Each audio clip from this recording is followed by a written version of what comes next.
On the jumbo comment. I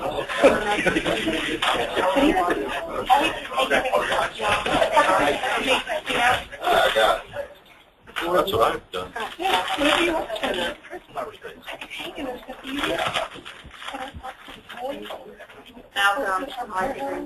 Good evening, everyone. He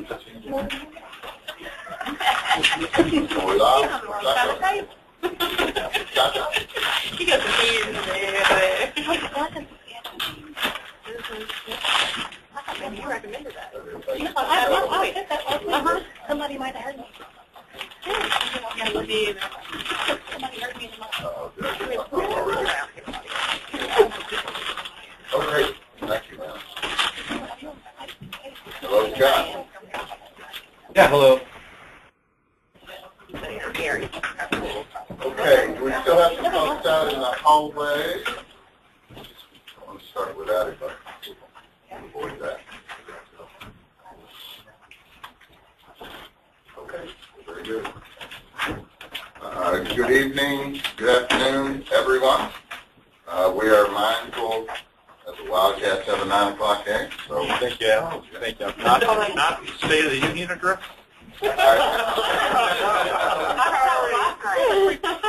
Well, you can cheat on both of them. I recommend the Wildcats. Okay. I think Mary is not going to be with us. Dr. Elm, if you would like to open us up.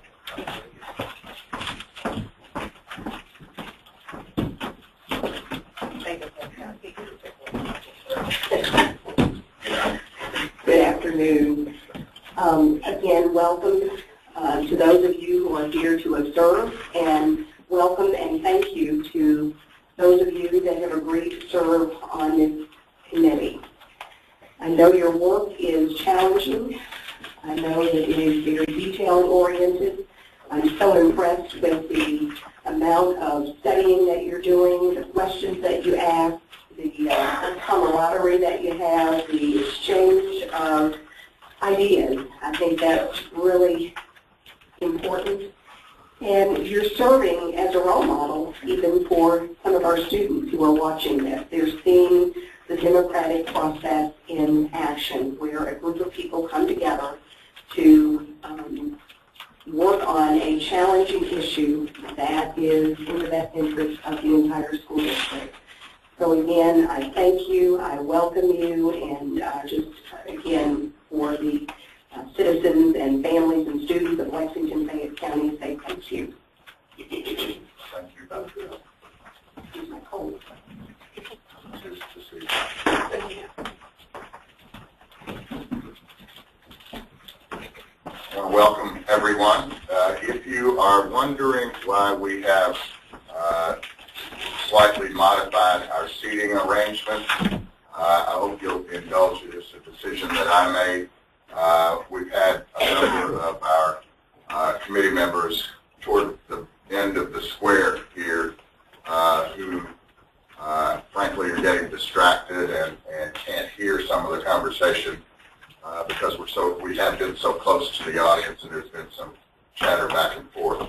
And I don't want to curtail that, so I just decided let's move everybody a little further away. If anybody's happy with that, you know, write me a letter and tell me that.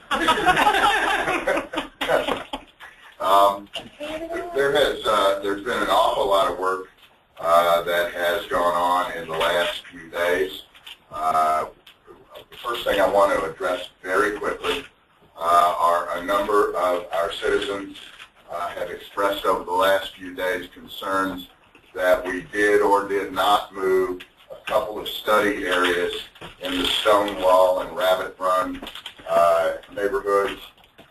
Indeed, we decided not to do those small tweaks, but we recognize we're going to have to go back to those.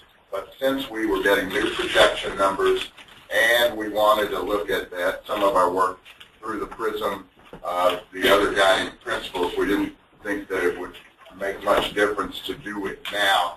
And frankly, it's the consensus of this committee that we're not going to put anything down as a final decision or even a recommendation until after the two listening sessions, public forums, for February the what and February the other what. I can't remember.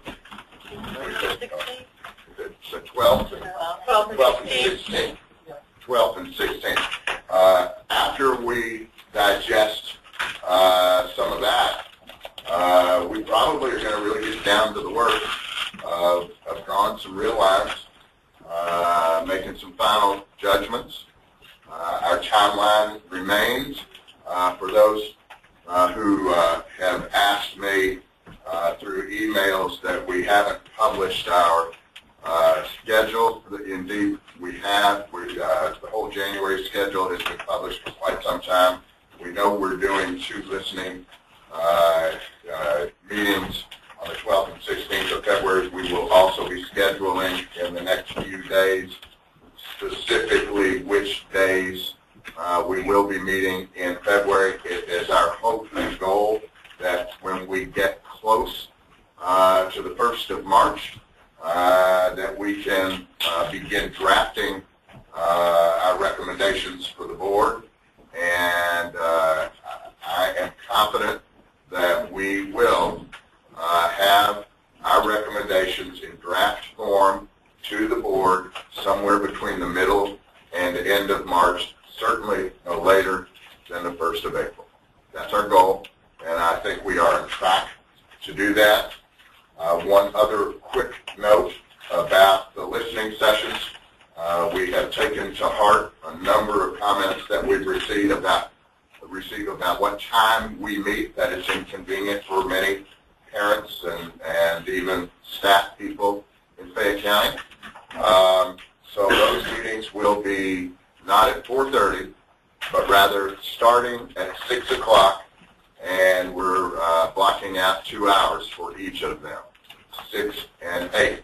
And for those of you who care about these sorts of things, it's not going to be one microphone in the audience, one person after the other, but rather we're going to split up in groups of 2 and or 3 and invite whatever citizens, parents who want to come talk to that group.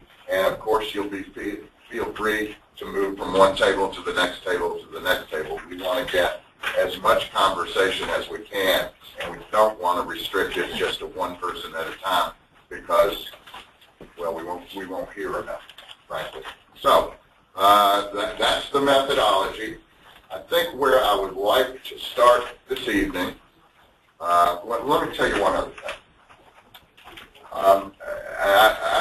I have shared this with the committee. I am incredibly impressed and proud of this group of citizens sitting around this square for the dedication and the work that they put into this. I think all would agree that we've all taken it extraordinarily as an important value for our community. The work has been good, at times tedious, but nevertheless very thorough. And we will continue to do that. I was most proud over this last 5 days. There was quite a robust conversation from and amongst all of our committee members all weekend, talking about specific and detailed ways of looking at some of the ways we're looking at our work. Spirited, in fact.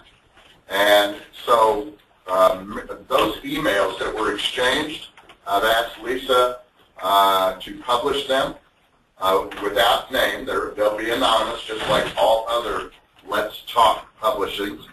But you'll be able to see what some of the committee members are saying amongst themselves. And tonight, one of the things that I have encouraged this hard-working group to do is give us some perspectives that perhaps we haven't had. I'd like to hear perspectives from principals and teachers and staff, and as well as all of our committee members, but some things that we really haven't heard too much in our conversations around the square. And I think it's important that we do that. So you're probably going to hear some of those conversations tonight, those of you who are hardy enough to be here, and we appreciate everyone's engagement. So with that, our hope is to continue to look at the elementary school boundaries that we have tentatively put in place, and we're looking at them through the lens of our other designated guiding principles. And I will say one last thing. This is a reminder that I probably need to make every time. This committee is working at the pleasure of the school board. The school board put this committee together, and with that, they gave us guiding principles. Those guiding principles are in no particular order of preference. One is no more important than the other, but we have been directed by those who have put us to work and are paying these gigantic salaries to the committee members. We are honor-bound to try to look at all of our work through the prism of those guiding principles, and we will indeed do so.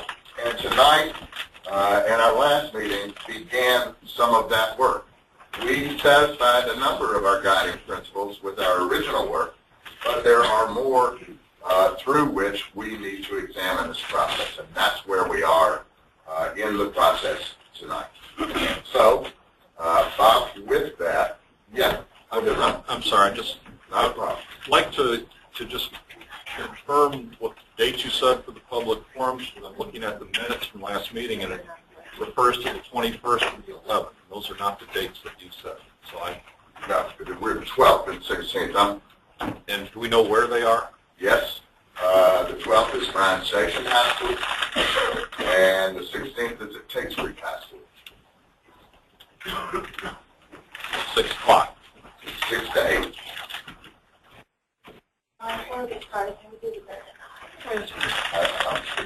That's, Yeah, but I don't think Because on the last page, Ron's last name is misspelled. well, that's okay. Okay, we'll make that change. At least they didn't put in there what they really think. Could be worse. Any other changes or corrections in the minute? The other dates that we just referred to. Oh, they were, Because the minutes are public, right? So we yeah, correct. 12th and 16th. Okay, any, yes, please. While you're dealing with that kind of, organizational things, we are getting talk comments from people who are asking when you're meeting in February. So if you have a chance sometime today to do that, we'll gladly post those. You know what, why don't you and I talk about that in the morning? Yes, sir. Okay. We'll get them. They're probably going to be on Tuesdays and Thursdays in February. There may be a First change. Tuesday's Equity Council in this room. We'll move them around. But we're probably going to meet at least 6 times, including the 2 public forums in February. So we'll announce that tomorrow, Lisa, if you don't mind. Thanks. I don't want to. Okay, all those approve the minutes, please signify by saying aye. Aye. Opposed, like sign. I believe we passed them. Is someone missing a cell phone?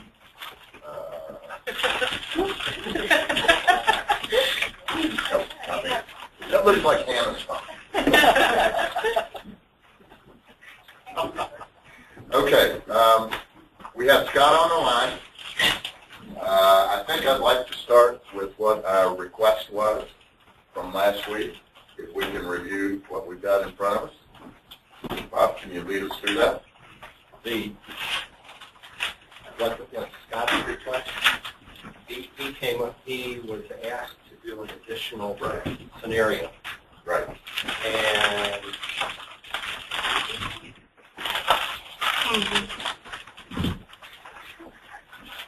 that would be this map. It is the one stapled on top. Okay. Did you use the light bulb so that put that back down? Sorry. That's scenario 3. Among, yes. Oh, says elementary school, all elementary schools under 90% free and reduced. Okay. Can we be sure, there we go. Thank Scott? you. We got it. This is what Scott Set up created on for the big board. Yep. And he also gave you a statistics chart with it, I believe, which is actually in back of the statement set.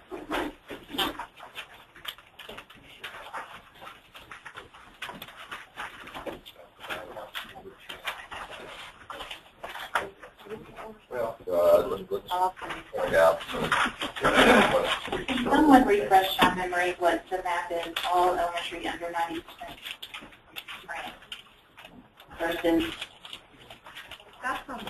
the, Well, Scott was asked to do this at the end of the last meeting, okay, and we can go through, I can or Scott can. I could start it, Scott can answer this all. That'd be good. Scott, you with us still? Yes. You like Take that. through what we did here?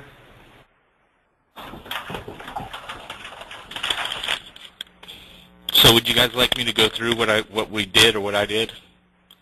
Yes. Okay. At the end of last meeting, we were asked to maybe try to look at what we could do about balancing some of the free and reduced lunch. And so what I did is looking at it, and let me bring up one of my sheets here.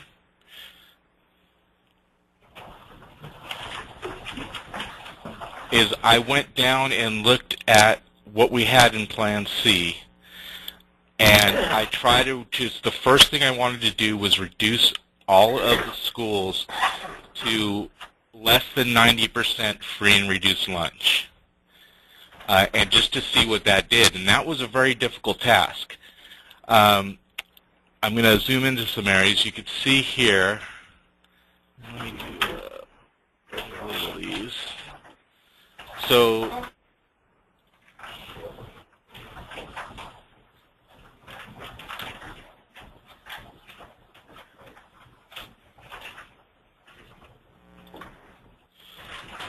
okay, so something like this here, to be able to get Cardinal Valley less than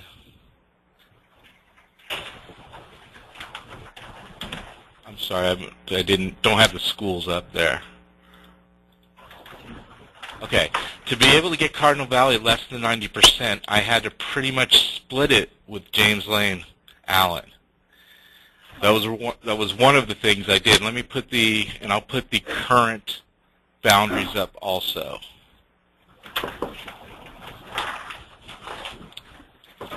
So this is the current boundary in the blue. I moved Cardinal Valley down, and then I split it here. That was to be able to get Cardinal Valley down to less than 60 or 90%. I also had to get Garden Springs and balance out Rosa Parks. I had to bring Garden Springs to this whole area and have Rosa Parks take a little bit of Garden Springs up here. Some of the other things I did was in this areas here, like for example, Booker T. Washington, I was unable to really do anything with any of the attendance areas around it. I took a little bit back to Meadowthorpe, and I actually had to make a non-contiguous area way over here to bring it into less than 90%. With Deep Springs, I had to take some and bring it over from here to get it less than 90% free and reduced. Arlington, you could see I kind of worked my way up to this to get that less than 90%, and expanded Harrison a lot, taking some of Booker T, some of William Wells, and some of, and that's the current is the blue. I'm gonna now put this as C. So from C, some of the changes I did again were this area.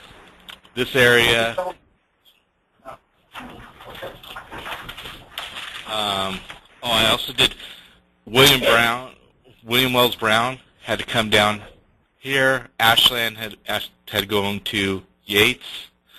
So there was wholesale changes, and some of them not so pretty, to be able to get that to where we are here, which is at everybody less than 90% of free and reduced lunch. Scott, can I ask you a quick question? In the 8th area, you have a different colored green spot. Where is that supposed to go? That's Arlington.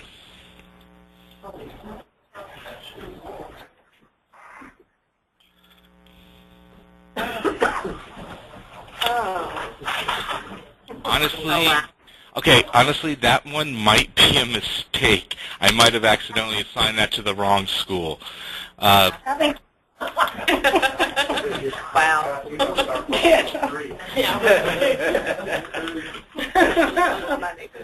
Bob and Scott, did this scenario start with the existing boundaries? This wasn't playing off any of the scenarios that we've worked up over the weeks, is it? No, this started with scenario C. The request was to start where we ended up. This scenario that we're looking at right here is the one that he's taken that scenario and worked up this new scenario. Correct. Not the existing boundaries. That's what Right. Now, I've also done a couple other little things just to give you an idea of the demographics of the area and how they don't. There's two different things we're looking at. We're looking at neighborhood schools and a distribution of free and reduced lunch. And the way the demographics, the way that the city and the people, where people have moved in the neighborhoods, there's not a easy way of bringing that together, of both of those. So let me just show you a couple little things I put together that let you know what we're looking at here. So I've got scenario C up here. And I'm going to bring in, this is median household income.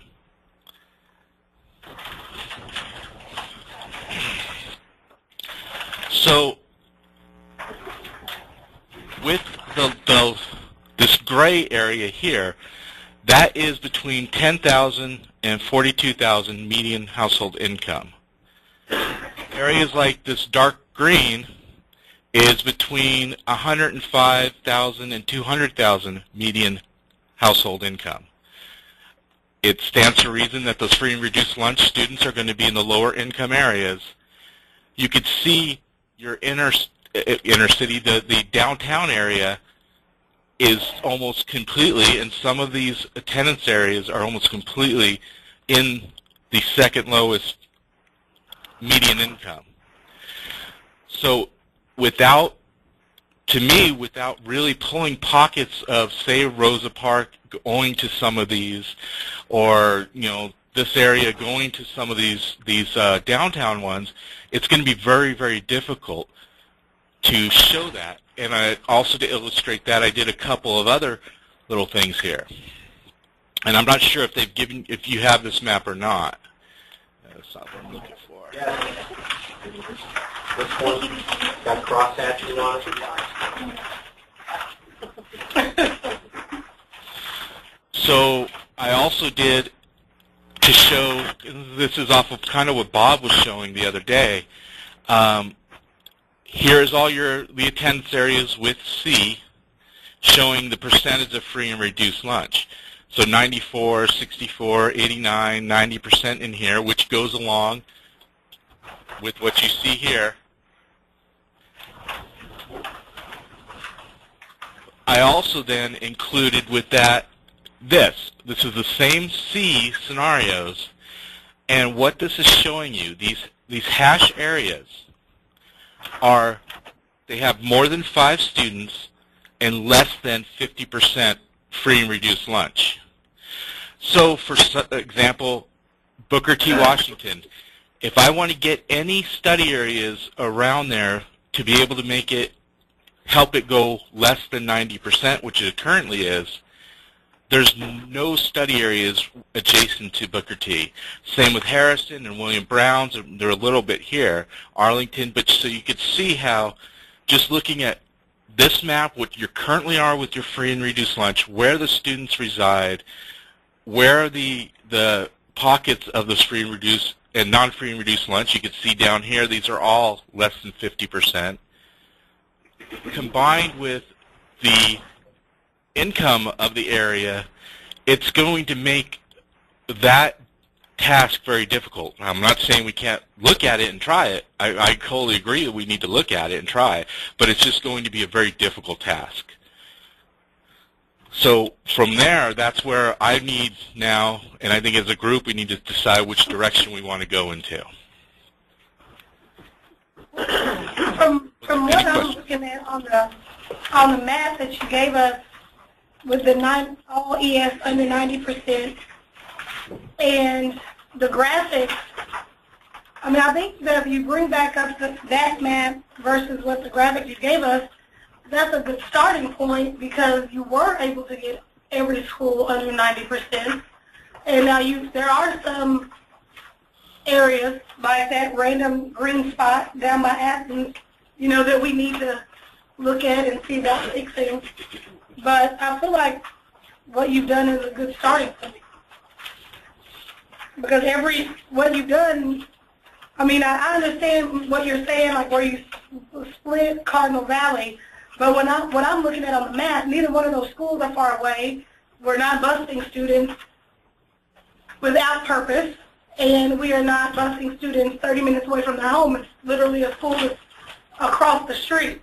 I don't see that being a problem for parents as far as transportation or anything like that. And we had it in there as a guiding principle for you to do this map, that if they were in with 1 mile walking distance, not to move them. So that was not an issue in this either. Okay. Scott, do you have any comment about the 1 mile? That's also been discussed. Are there occasions where there are walkers within 1 mile not going to the school within a mile in this map? I haven't done that analysis, but it's very possible. That can be something I could get for the next meeting. Unfortunately, I didn't have time to do that. I was also doing the projections, which we do have if we get to that point.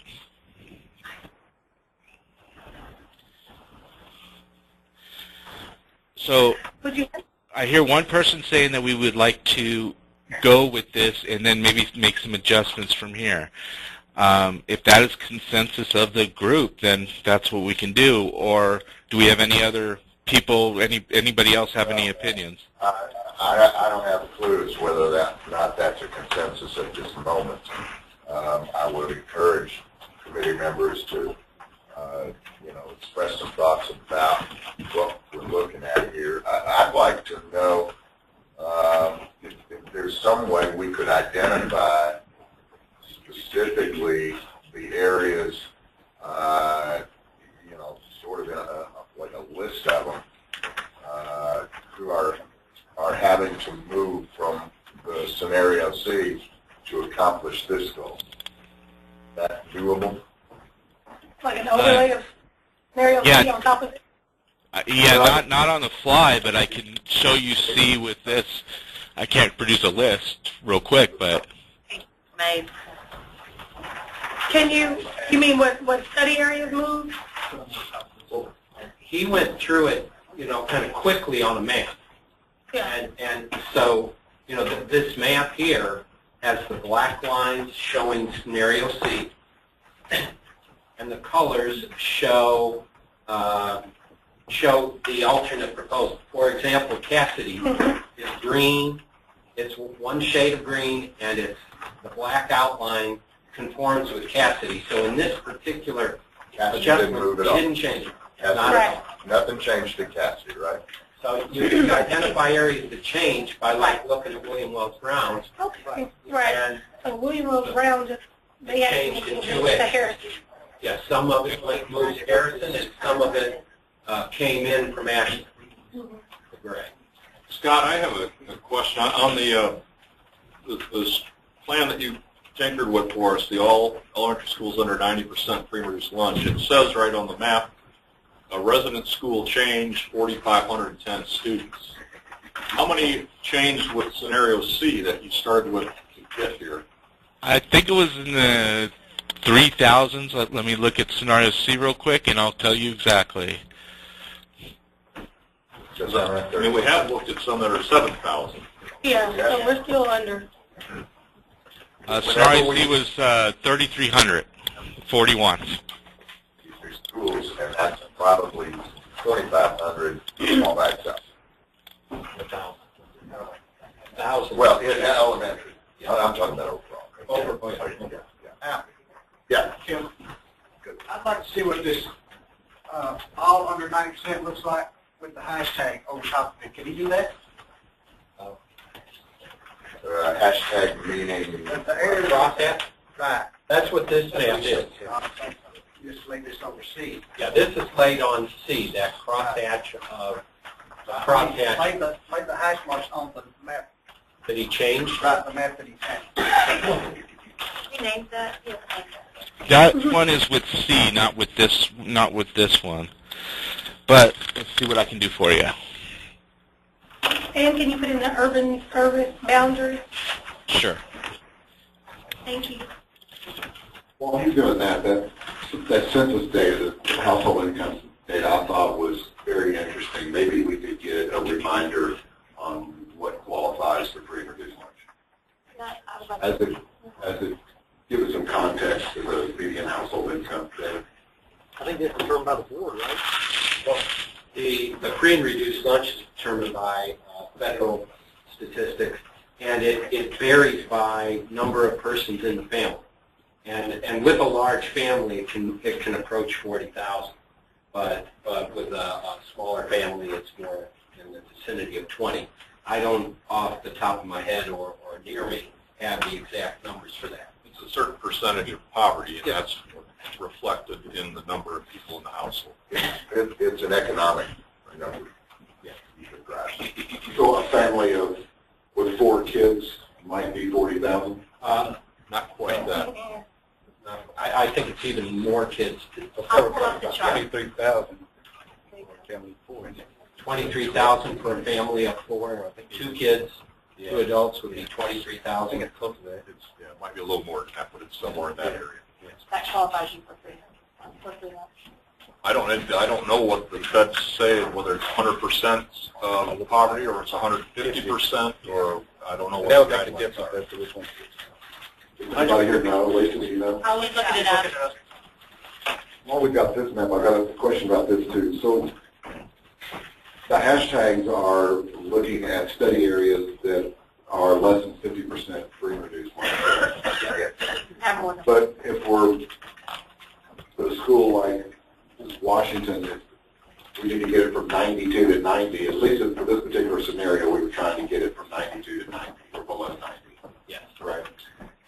So we don't need to just look at neighborhoods in the immediate area that are less than 50% free and reduced lunch. 70% would do that. Yes, I agree. I think Scott did that as he was working on it. But this was just a simplified graphic to kind of show the issue. Well, I understood, but in showing the issue, maybe give it some context. So when he puts this up and we're looking at Booker T. Washington and there are no hashtags within the immediate area, that doesn't mean that there aren't study areas close to it that could have reduced the percentage from 92 to 90. I think if we can get the hashtags on the 90% map, then that'll give you an idea of maybe some of the proposed the new school area we could go into. Or maybe adjust the parameters, the hashtag to 75%. All right. Let's see. So we'll do another one that's 50 or 75% if that's what you would like. I have your data. For a household of 1, it would be an annual income of $11,670. For a household of 4, for free, it would be one person living in the home. For a household of 4, would be an annual income of $23,850, and for a household of 8, it would be $40,090. That would be for free. Reduced would be for a household of 4, $44,000, and for a household of 8, $74,000. So Lisa, when you're talking about a household of 1, you're talking about maybe an emancipated minor. Right. There, I would doubt that we have any. Right. But they do. They take it up by 1 all the way up through 8, and then for each additional family member, it would be another $4,000. So if you had a household of 9, you would add $4,000 to the 40. So the free and reduced lunch are actually fairly drastically far apart from each other. Yes, sir. And our we have a majority of free lunch. That when you look at the breakdown, which is up on our website, most schools have higher free lunch numbers than they do reduced lunch numbers.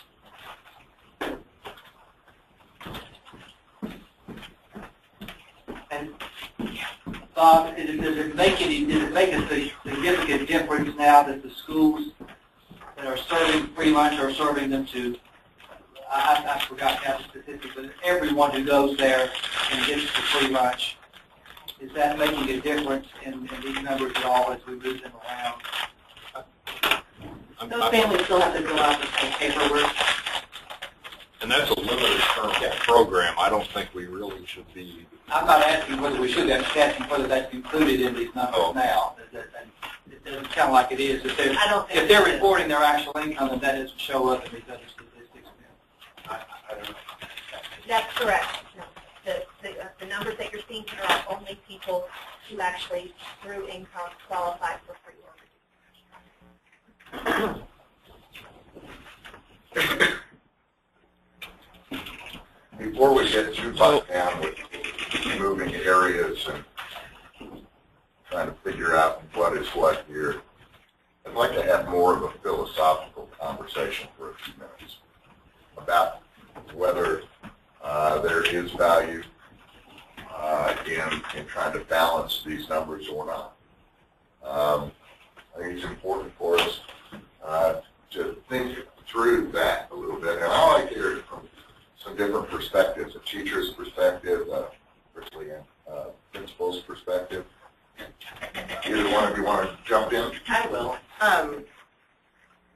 I feel very conflicted when it comes to all of this. I've spent the last 5 years in schools that are very high poverty and that appear to be very low performing. However, that's how they appear on paper when it comes to normal kids. The kids who come into my classroom are normally 2 to 3 grade levels below everybody else. Could be for any number of reasons. Could be for not being native English speakers. Could be for special education reasons. Could be because nobody was reading to them at home. Could be because they didn't go to preschool. Teachers in these high poverty schools are in there giving quality education every single day. And teachers everywhere are, but I can specifically speak to the high poverty schools. We are dealing with students. I teach 8th grade. I have students on a 1st grade reading level and students on a 12th grade reading level of all sorts of different background abilities. And I teach who comes into my door. And I start where they are. And I think that that's how most of us approach it. And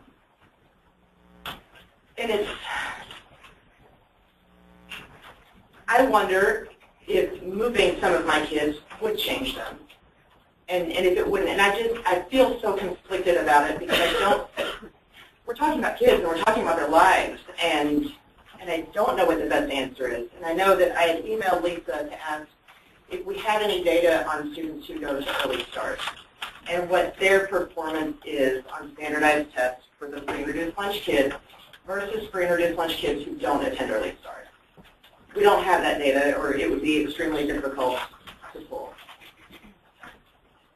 I am wondering how much it would help if we could recommend implementing Early Start programs for free and reduced lunch kids starting at age 3. Right now they can get in at age 4, and it's about 2.5 hours a day.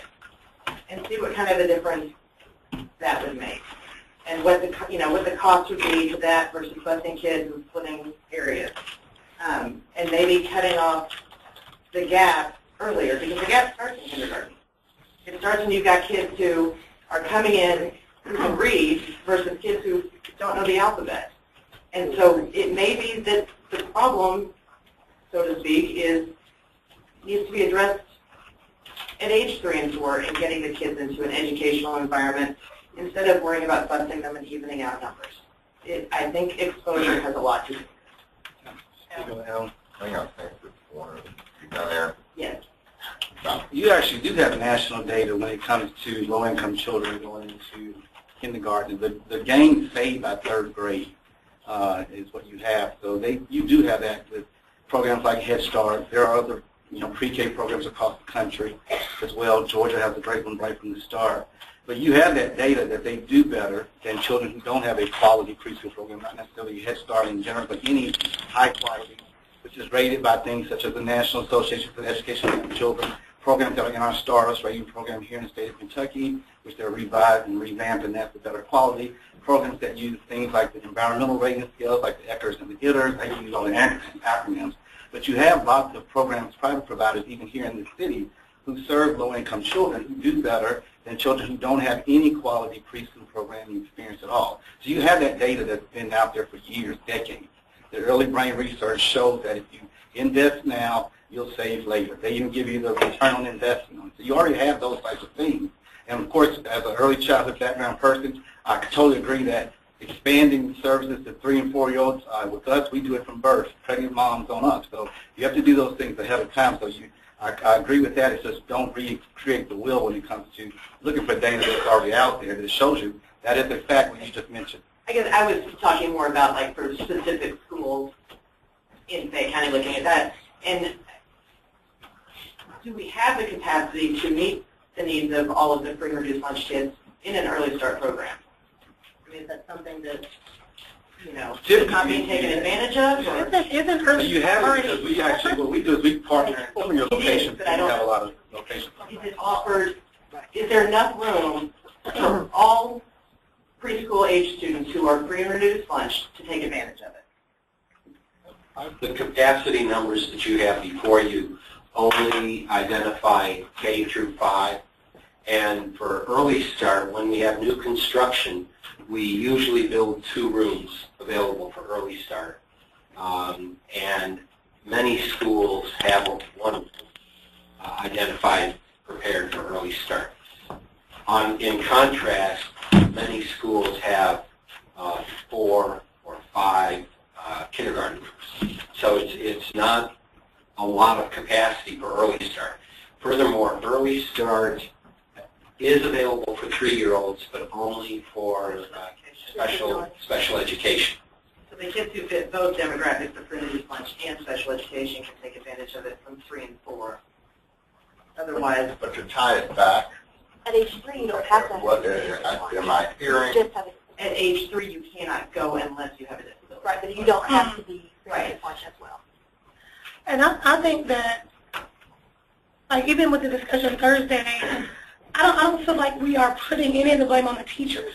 Like, we all know that the teachers are in there daily giving everything that they have for these students.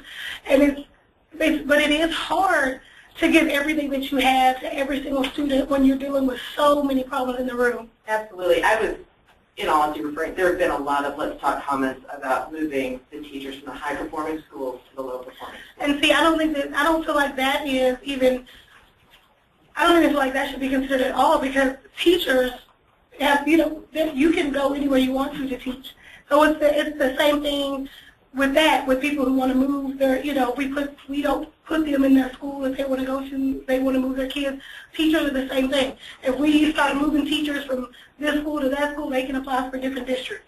I don't think we should have to move teachers, if there are some teachers that want to volunteer to move around, that would be great. But the conversation that we were having on Thursday, what I was saying on Thursday is try to move as many children as we can to alleviate some of the pressures that you have in your classroom and put them into schools that can handle, more, or, and do some shifting of the issues that we're facing. I know that redistricting is not going to solve every single problem. We are not going to save every child in Fayette County through redistricting. But, and we do have another fight to fight when this is done. I don't have an elementary school child. All of my children went to school in a different city. But I will not be finished with this conversation after redistricting. And I believe that we can help as many children as we can help through the redistricting, get them put into some different schools to alleviate some of the issues that we see with the free reduced lunches. That we have data to prove. And then we go back and say, now why? Why don't these schools perform higher? What are we missing? Can we now put Head Start or Early Start from 3 and above? Can we figure out a way to make this available for everybody in the lower performing schools? Let's don't get too far away from redistricting and zones and boundaries. There's a lot. And that's what I'm saying. There's a lot of teaching. That's what I'm saying. I want to redistrict. I feel like it's important to move and to redistrict these areas. The splitting of Cardinal Valley to me is a worthwhile move. I was the one who was against earlier in the scenario moving, I guess it was like pick a dome from one area and then just moving them into another district that was like the same distance away, because I felt like that was not a necessary move. We were not doing anything but a movement. Right. These moves that we're talking about now are purposeful.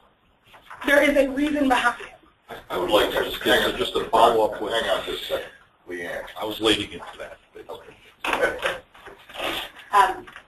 As an educator in Fayette County Public Schools for over 20 years, I have had the pleasure and privilege of teaching at one of the top performing elementary schools in Lexington, one of the lowest performing elementary schools in Lexington, and 2 schools in between. With all of my experience, I can tell you firsthand from a teacher and from an administrator standpoint that when you have a school that has critical needs, as our high poverty schools have, educating a child is easier. I don't really know what other word to use. Is easier when you are in a school that has a much lower concentration of poverty. Just as the star was saying, and Aaron has said, it's not necessarily the teachers, because I've been at high-performing schools when there have been sub-mediocre teachers. I've been at low-performing schools when there have been master teachers. We have to look, I think, as a committee, we have to look at these couple of areas. When I look at one of these maps and I see 4 schools that are less than, well, 3 schools that are less than 16% free reduced lunch, and I look at my colleagues' schools across the district that are at 80 and 85, 87 and 90%, how can we as a community go forward knowing that the critical needs exist in so many schools that don't necessarily exist in the other schools? And I want to kind of reiterate what Star was saying a minute ago, but I don't want anyone to get confused. It's not that a school like mine can't handle low-income children. It's not that we, it's not that we don't want to handle the issue. I come from a standpoint of, I'm just like Aaron said, I'm going to educate whatever child walks through my door, because that is what my code of ethics says that I'm going to do. I do want the committee to consider those children who are come from high poverty areas, if we can support those students a little bit more by sharing other schools' resources and lower SDS numbers. I really think we have a job to do here. We are not going to balance 50-50. You all, I hope all of you know that Fayette County is, on the county level, 49-50% free reduced lunch. Every other child you see walking down the street theoretically qualifies for free and reduced lunch, no matter how old they are, how young they are. So I don't think anyone believes in this committee that we're truly going to get all of our schools at 50-50. It's not geographically possible.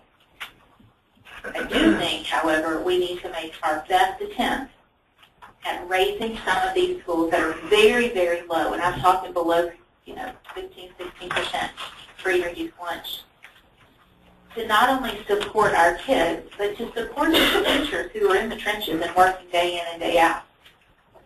It is a harder job to educate a high concentration of poverty than it is a lower concentration. And with that, I'm done. Thank you. Ron, back to you. I was just going, I don't think there's any question that expanding early start programs would be helpful, but the bottom line comes in that the kids come into the school as they are, and you have to deal with it. No one's blaming teachers for this. There are good teachers and not so good teachers in all the schools that can reach the kids.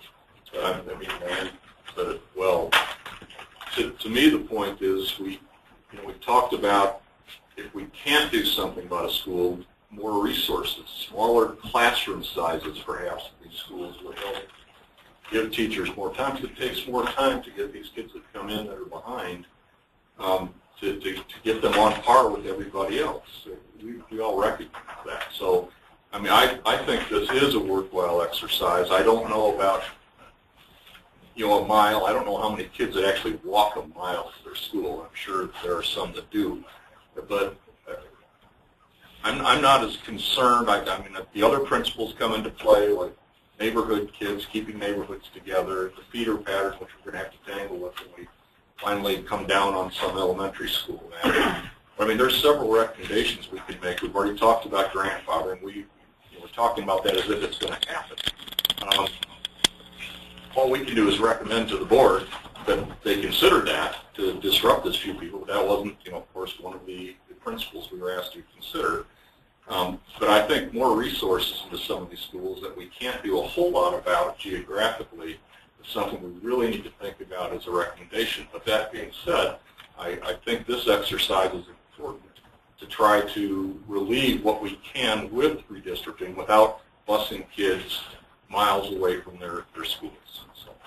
So I think there is significant funds that are available for the schools at a certain free and reduced lunch percentage, and I think our school board sets that threshold.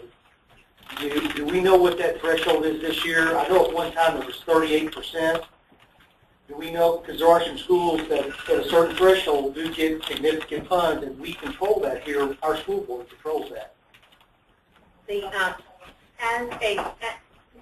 Nationally, we are required to provide Title I funding to every school that is 75% or higher. As a school district, we could take it down to 10% if we wanted to. The school district sets that lower threshold. So you're not, and we set it every year. Where are we? This year it's 40%. 40%. So every school with 40% gets Title I money. That's for elementary, and then I think middle school is 50, and then high school, which might be 60 for middle school. Just so we're clear, Title I funding, my school is 70% free and reduced lunch, so I receive a larger percentage of title funds than, say, one of my Dixie Elementary. But then William Wells Brown, who is a higher percentage than Southern Elementary, receives a more significant portion of it. So it's balanced on the percentage of free and reduced lunch that you have. And I will say, just because I've got to get this off my chest, is our schools that have high concentrations of poverty, yes, we need more resources, but that's one part of it. Throwing additional funds, throwing additional staff members. We have grants, we have title funding, we have intervention teachers. We're still not getting at the root of the problem. And I don't, that's a whole other committee, that's a whole other debate. But it is something that the board can continue to look at. But we still need to get back to thinking, how can we get some of these children into schools that could provide them more diversity? And I'm not talking race, I'm not talking skin color, I'm talking about economic diversity. I think it's fair to say, following on Leanne's point, that this whole discussion about free and reduced lunch and how it impacts achievements and learning really is not at all about ethnicity or race. It really is just an economic thing. It's what we're learning is that the concentrations of poverty are the root of low achievement. And we shouldn't lose sight of that. Well, I did earlier, but Sorry. I'm not in that. You know, when I listen to Aaron, I agree with Aaron, I agree with Leanne. I agree with what everybody's saying, but then I feel like well, so if we move a free and reduced kid into a different school, then they're going to be more successful. But they're still going home with no computer at home to do their homework and no resources at home to do their homework. So I just don't know if changing and moving all these kids to these different schools is going to help in that regard. Are they going to perform better? I don't know. Is what you're saying is that incremental change is not impactful, that if we were going to do something like this, it ought to be some sort of a major change? Well, it sounds like we're saying kids that are on free and reduced lunch are not smart. And we just move them. I hope we're not saying that, but No, They don't need a computer to succeed. They're not. I don't think that that's what we're saying at all. But What we're saying that if we take someone from Harrison and move them to Rosa Parks, it will improve. They will improve just by the fact that they went to that school. Now is what we're sort of saying. well, yeah, We're deciding to move children because we're saying that Rosa Parks they'll do better. Just to move them to Rosa Parks, they're going to do better than if they stayed at Crawford. what we're doing here is some basic minor tweaks where we're taking school from 92% to 90% or even 79%. But Betsy just hit the nail on the head. She's saying by moving them, we're making a minor change. Are we really affecting change for that student? and Might be giving them a better opportunity because But they'll have. I've just heard from a principal and another teacher that they work very diligently with that student. So I heard. Rosa Parks has a better I'm opportunity. sorry, I listened to them as well, and I heard a different message than you did, apparently. Apparently, you did. I think what we're saying is, even though they are working diligently with that student, you are dealing with students that have different levels of issues and like severe issues, whether it's home issues or life issues.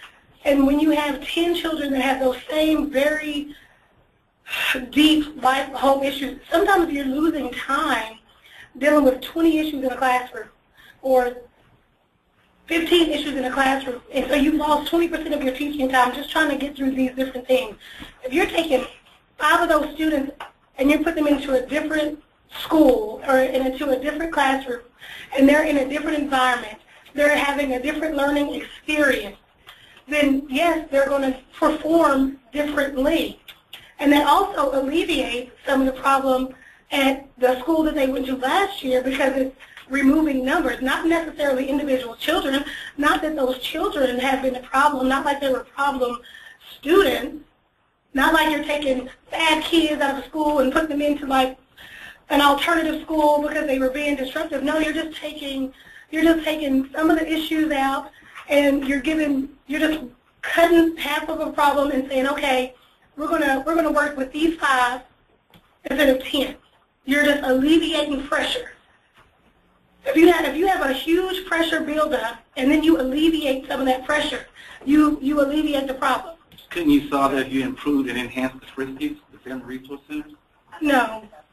You don't think so? No. I mean, I'm just saying, what's the difference between moving them to a new place where you're saying teachers are going to have to deal with the issues, which we know. Family Resource Centers are not teaching. No, I know they're not. They're not supposed to be teaching anything. I thought they were supposed to be helping resolve some of the social issues that you're talking about. That's what I thought they were supposed to be doing. I know that we've reduced them from some time, so I thought their sheer purpose was to do that. That is part of the problem, too. When we're talking about the issue, that's the source of the issue. We all know that there are those things that we cannot change. As a committee, as a school, we we cannot change the home lives of our children. We can't change that background story.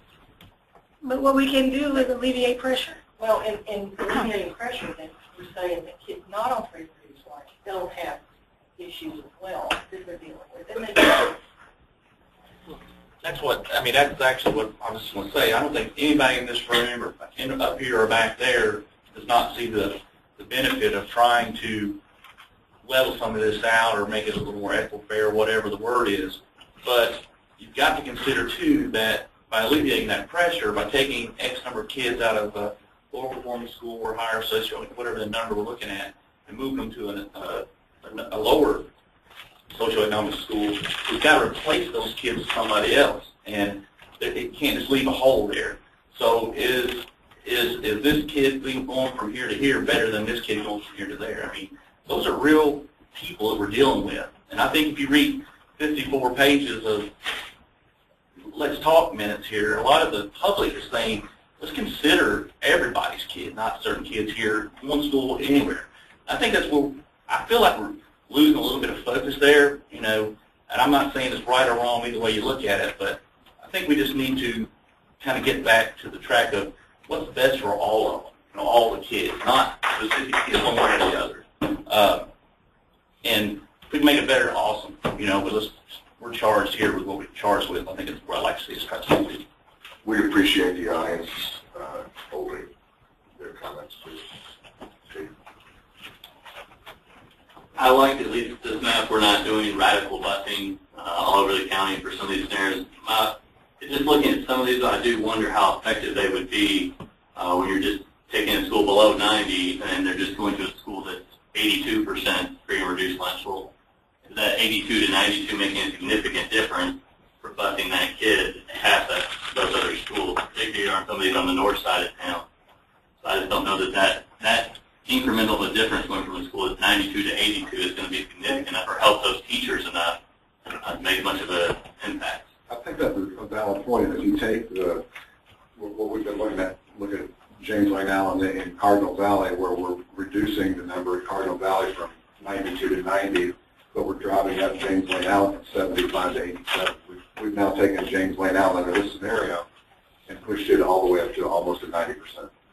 So then you're creating So yeah, so you deliberately, so you just improved Cardinal Valley by 2%, but you've worsened James Lane Allen by 12%. So how many specific young lives are we impacting in doing that? And I don't think we have heard any metrics to help us with that.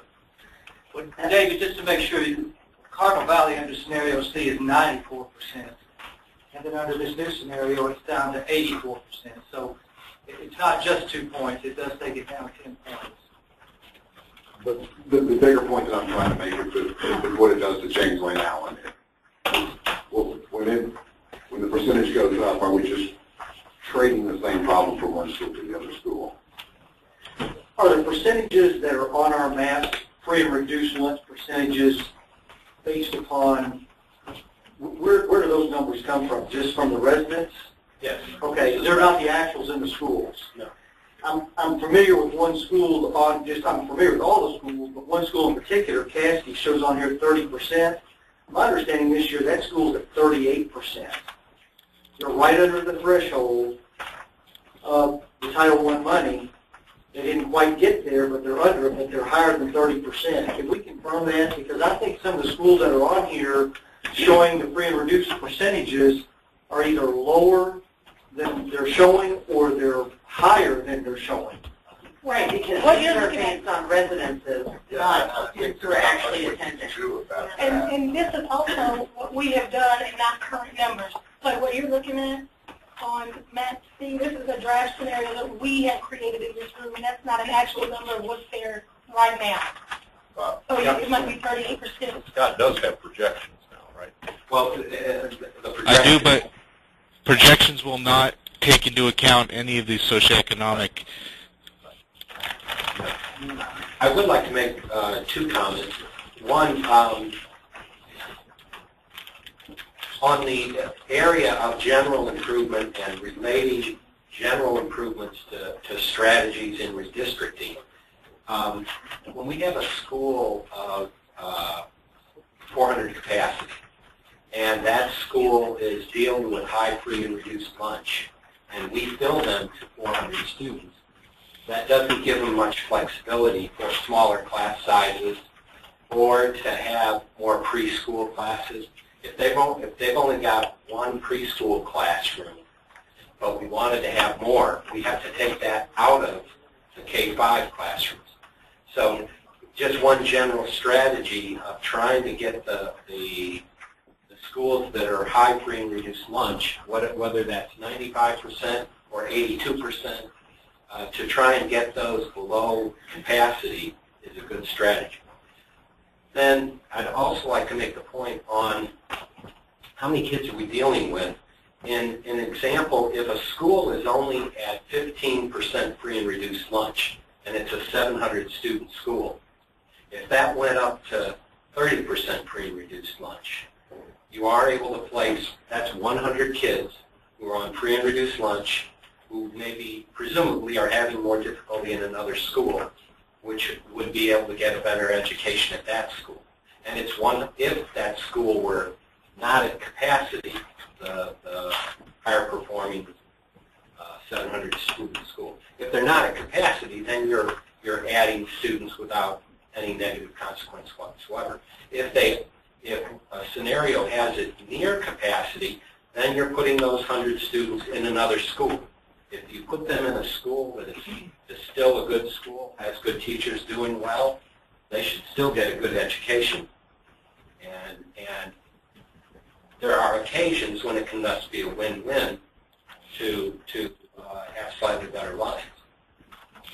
That is true, but there is also the occasions where if we are taking students from a lower performing school area to a higher performing school area, we may have to fill, just to balance and just to get capacities right, students into that lower performing from higher performing schools.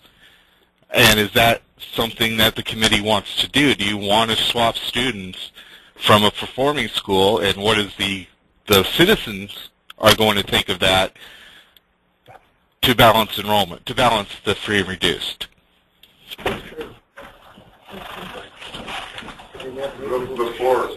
Before you, Lester, do you want to weigh in here as a principal? Yes, he does. You don't have to. We have guiding principles.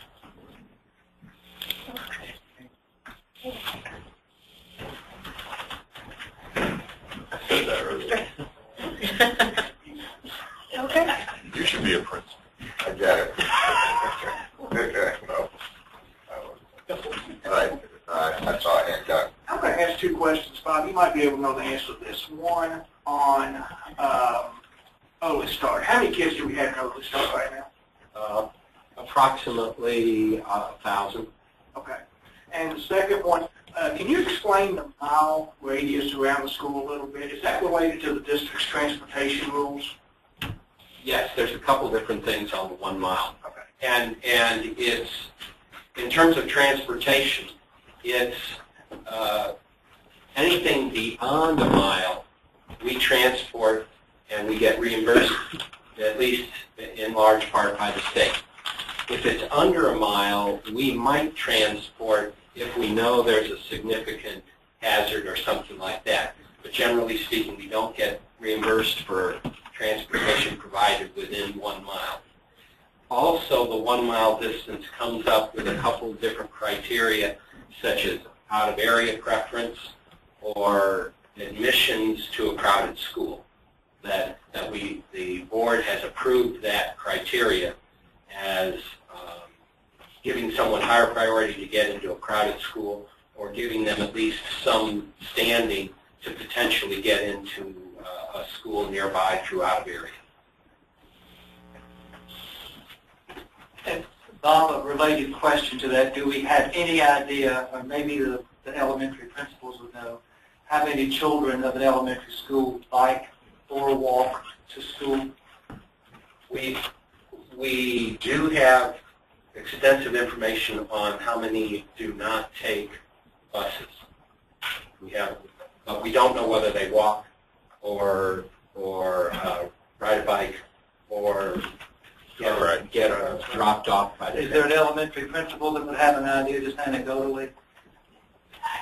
Southern Elementary, we probably have 60 to 75 students walk to school every day. We have a number of probably close to 125 walking home in the afternoon. But then we have some children who walk home, but their parents park and they just grab a car. But they're still listed as a walker. Definitely have data that because all the parents fill out a form. Do you want to have your kid on the bus in the morning, afternoon, or both? So we have that data for every school. Well, but I was interested more in that mile distance where the child might be enabled to walk and not have to be driven to school by the parent, and that's what I was more interested in. Not who's riding the bus or who's actually not coming to school in a motorized vehicle. I believe we can gather that data.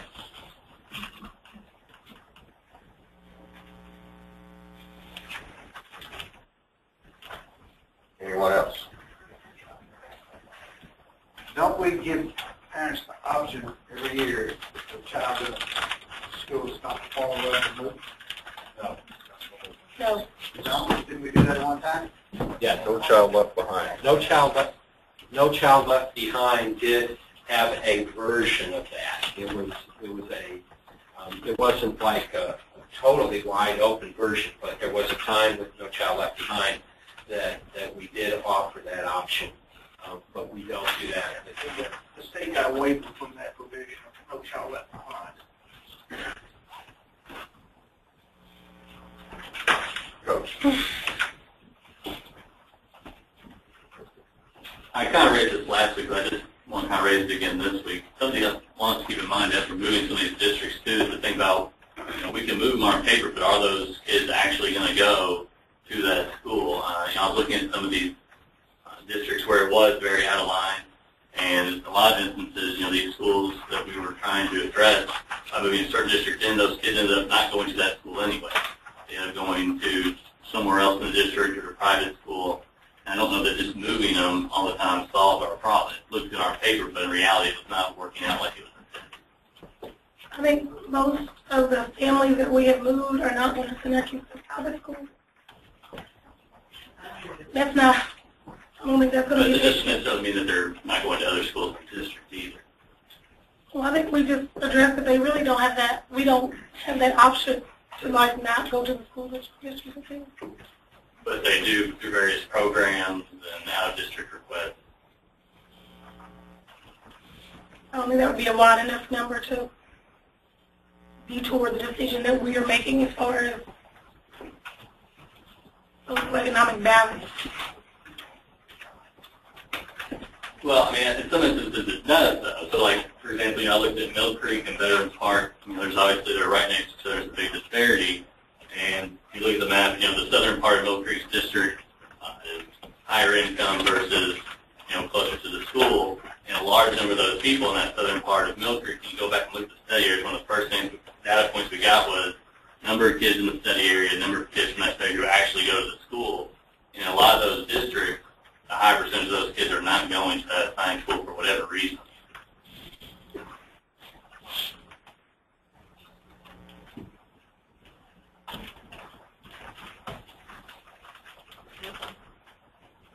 Go back to Leanne and Betsy and Aaron. What I heard were a couple of committee members hearing different things from what you spoke about.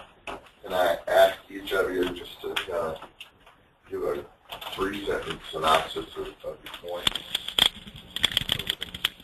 How to be on the same page here.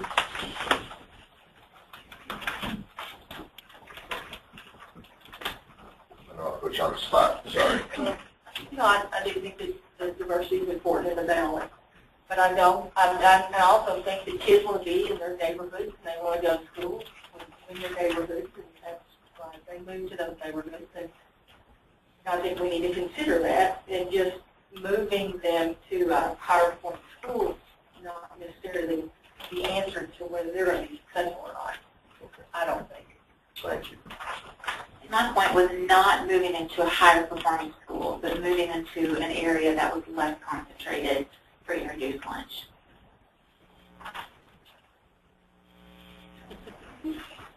Still very in the middle. You are. That's why you're sitting where you are. I know.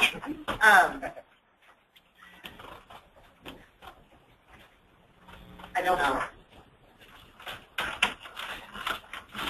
Because there's not an easy way around it. There's not an easy way to alleviate without putting another nearby school in a similar situation.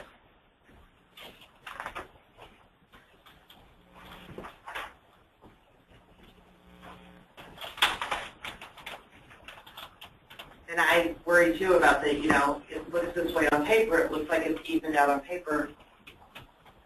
Is there really going to be that diversity in the school?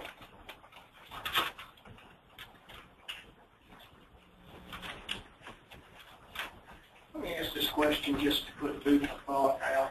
And I think we're having a philosophical discussion. I think this needs to be thought out too. What about parental involvement? Would it impact parental involvement one way or the other? Because parental involvement's big, and I know James is here at campus, so. I'm going to say yes. Well, the children will benefit from it. If you take a school that is high poverty, the chances are that you have minimal parental involvement. As working at a school that has high parental involvement, Rose Park feedback, I know the benefits that parents provide in a school, not only for role models, for assistants and teachers, it just makes your school feel like a community. But I also know what it's like to be in a school where there are no parents present. And not that teachers are trying to shirk responsibility, but teachers are the one that makes the community. And if you had a school that was more balanced, then you can have some good parent involvement. It's only going to benefit everybody. I don't know if that answers your question, though. Yes, somewhat. I think what I'm trying to get to is, are we going to increase parental involvement from the kids that are being moved from one school to the other? Are we going to actually decrease parental involvement from some kids who are being asked to move to another school? Doug, I think that, you know, this is in the back of my mind as well. I'm glad you raised it. You know, we're talking about in the event that some kids are moved from a high-performing school to a lower-performing school. I think those schools are only going to benefit because their parents aren't going to stop caring about the kids and stop being involved in school. They're just going to be involved in new school, unless they take them and put them in private school, whatever. But I think that's a positive benefit. There's all kinds of research out there about the benefits of parent involvement and improving performance of schools. In fact, Kentucky has published a document at the statewide level that other states are modeling now that we put together as the Parent Advisory Committee for the Commissioner of Education here. This document came out about 8 years ago, I think, when I was on CPAC. I mean, we're kind of a model for that. So yes, I think it's going to be a big factor. And it could help improve these schools to get higher kids that are not as much in poverty into some of the schools. My opinion. There's research. I'm not trying to sway one way or the other. I'm just trying to stay out there. James? Yeah, and I like to echo that. I think that when you have schools that have high concentrations of poverty, you can have a lack of parent involvement. So I think that, you know, if you try to balance out some of these schools, it would improve the level of parent involvement. And I think what Ron said about, you know, just because you move kids to a certain school, the parents aren't going to stop caring about the child. So that would encourage participation. Another point that I know that's kind of not necessarily drawing the lines, but the comments about the teachers and, you know, how they perform in the classroom. I don't necessarily think that, you know, teachers aren't doing the best that they can with their students and with their classes, but I think that it's a trend that in schools with high concentration of poverty, there's a lot of turnover.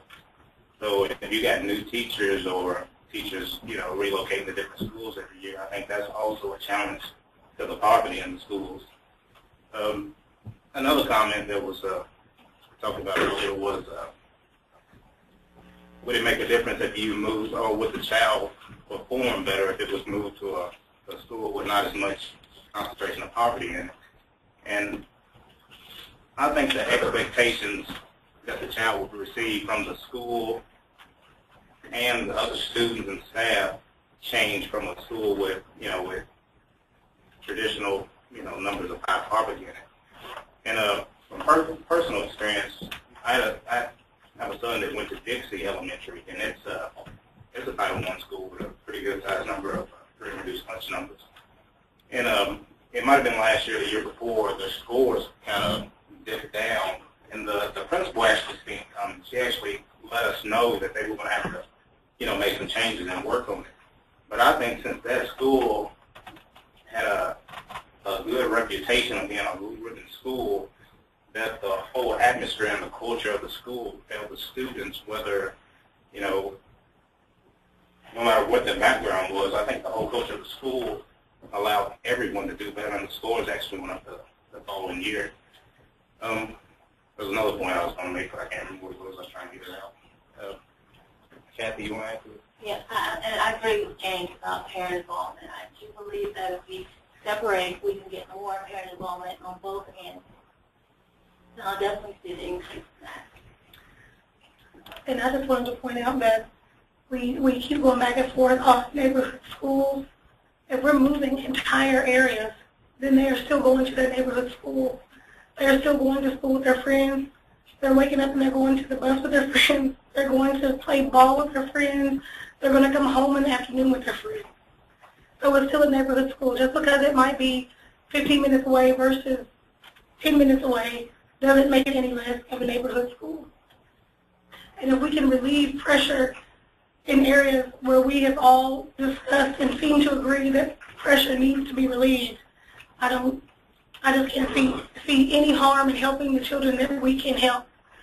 I also wanted to make a point to Betsy's statement about putting the kids into a new school, but they still don't go home to computers. But if they had more time in the classroom to actually focus on their work, then they might actually get it done. They might actually be able to get to the library before they have to get to the bus. If they have just a few more resources, then they also become more of a resource to some of the other kids that might not go to that school because they did have a chance to finish. So now they can help somebody else. The effect that this can have is larger than just the 100 of kids we get to move. And it's going to last for the next 10 years. This is not just... That's an actual good point, lasting the next 10 years. We're trying to get boundaries that are not just for today or tomorrow, but for 5, 6, 7, 8 years. And neighborhoods change. And if you look at that and remember that, are you prepared to then, as neighborhood change, move those students from school to school to balance out some of this that we're trying to balance now? If 3 years from now, if a neighborhood changes and now it's a vast majority switches up, are we going to move that neighborhood? Well, do you live in Lexington, Scott? San Diego. San Diego? California. Right. Okay, so most of these areas that we're looking at downtown, have they changed that much? In the last, They're on the move. So, Downtown's changed. Yeah. But no, I don't think you can put a time frame on it. I don't see the demographics though of these areas going to change so significantly in 10 years that the changes that we're making today are going to change. What we're trying to do today is for the next 10 years of this community. Now, is it the numbers, the free and reduced lunch numbers in Lexington are growing? Is that right? So if we don't do something to help shift the balance or correct the balance now, then those disparities are where it's at its extremes, they're probably just going to get worse. Is that not the I think the statistic we heard from Mr. Farmer last week was in 10 years we've grown from 27% to 54%. And that's a significant change in a fairly short amount of time. It is, indeed. And there's no reason, Bill, to think that that trend is not continuing on. That's correct. But I don't know how we deal with that overlay. You know. Vote differently. That's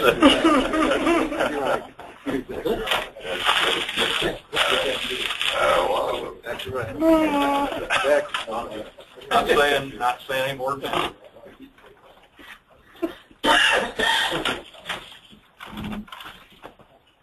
This is a valuable discussion. One of the things I just want to touch is we talked about will people move based on what we do or not.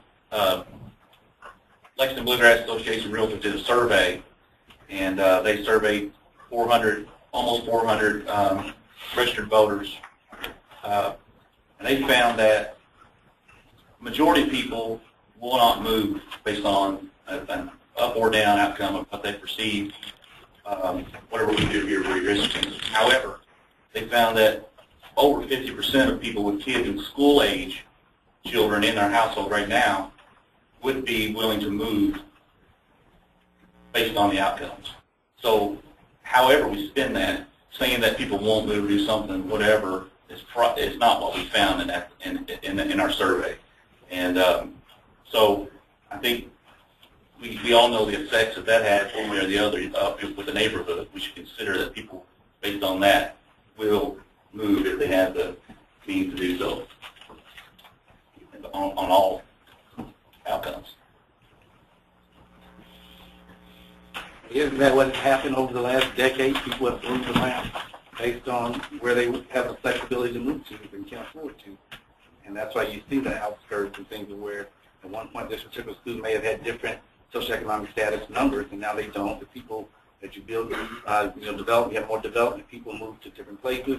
You build a new school, people move there where they're building new houses, if you can afford to do those things. So I don't know if this stops it. Like you said, you can have the opportunity to do so. Then you can move wherever you want to move. And people will. And you talk to people personally, and people do not, they don't want to put their children, I'm just not going to say that, you don't want to put your child in a low-performance school. If someone, says, I don't mind doing that, I haven't heard anybody say that, even, in terms of low-income families, say they want to put their child in a school that their child doesn't have the greatest opportunity for success. No one says that. But you also base it on children, do you have the means to get to that particular location? If not, then you are where you are, and you go for the best, which is that the school continues to improve. So I don't know how you think that. Could we go to the pressure points that started mentioned and just begin to, we haven't touched anything at all. Scott's not earning his money here today. Can we at least start looking at something and seeing what it does to busing, or anything like that? Can we just start looking at some of the pressure parts? Well, I want to make sure everybody has had an opportunity to think through this relative value question that we're debating. Anybody? Lester? Yeah, guys, and I'm sorry I was late. I was at another meeting, but we can't fix society. People are going to buy houses wherever they want to buy houses. We have an opportunity to follow the guiding principles, and the second one down says primary consideration, balance, economic diversity. We're going to do our best. There's several guiding principles here that are going to drive our work. I'm with you. Let's get to work. Let's look at these maps and let's start making some progress, because we've been together since April, and these guiding principles came from those listening sessions that we did, those big forums. So let's honor that and try to move forward with this progress, with this process, and make some progress. Well, just as a reminder, those guiding principles came before the forums. They were getting ready in April. And a couple times, I know you weren't trying to make this point, but a couple of things have been said about people who are going to move where they want to move. A lot of the kids we're talking about here, their families can't move. They can't afford to. The survey was across all demographics. It wasn't one targeted, so it may be true, but it wasn't. It was a statistically significant survey. I think I have to can move. Do you want to move? I agree. And can you move? I really was trying not to go there, but I'm the director of UK Survey Research Center. I know surveys better than anybody in the state. And you guys called registered voters, not homeowners. You talked to my 18-year-old son and asked him what he thought about property values if redistricting happened. He gave you an answer appropriate to what an 18-year-old would say to something like that. So I'm not saying that it's not a valid survey. I appreciate that you're sharing the results with us, but it's a small piece of information like all the stuff we're getting from Let's Talk and everything else. So, As is your 18-year-old son's opinion. Yes, Bill. For our next meeting, the Carnegie Woodson School for Boys has been used often as a model for success. It would be interesting in our next meeting if we could get some demographic information and at least on an aggregate basis on the performance of those students. Is that doable? And what kind of? Yeah. I mean, what we've talked about is whether or not students would perform well in certain environments. The Carnegie Woodson School for Boys has been held as an example where minority kids, primarily African American males, are performing well. I just like to have some information as to. They're not low income. Well, I was going to say that my son is a BMW boy, and number one, that school. First of all, Roz Aiken, who is over that school, demands parent activities. So when we're with our children all the time, we're in that. If your child goes to that school, the parent involvement is great. You know, there is nothing that is limited to them. They have iPads. It really, really, really cannot be compared to the other lower performing, lower economic, it's not. It's a different group. Yeah, it's a completely different group. You're seeing that in Lexington too. That is a different group of kids. Yes. Different, in low income, they're all not. The majority are not. You have parents, sometimes two parents working. And if you look at their incomes, if you got it back, they're not all low income, and the majority are not. So we keep saying this in every meeting we're in. We catch this day at the mayor's thing about these. And it's nothing. I love Rob and the whole Carnegie Woodson, but that is a different group of kids than the kids that are in William Wells Brown and some kids in other places. A whole different group of kids. Yeah, if they all have that opportunity to be great. Yeah. But they don't all get, they're not all accepted into those programs. Let's be honest. They're not all accepted in that program. And that's because of the parent engagement piece. Mm-hmm. If you can't show up as a parent, then you can't be in that you can't even be in BMW if you don't come into the games. I mean, I can't tell you how many football games I've worked concession from 12 to 9 just to support and bring in funding for that program for it to exist. And every parent does that. It's not, it's not just me. That school is definitely a model, but it's a model from the parents to the students to the teachers that they did a national program survey to get into that building. So I think what we can do, though, is maybe ask them what they're doing to be successful, and maybe they can share that information with some of the schools that have challenges, because evidently they have found the formula for do that. We need to clone Ross. Well, again, that's not our purview. No. That's not part of it. The cloning piece? But can we clone people though?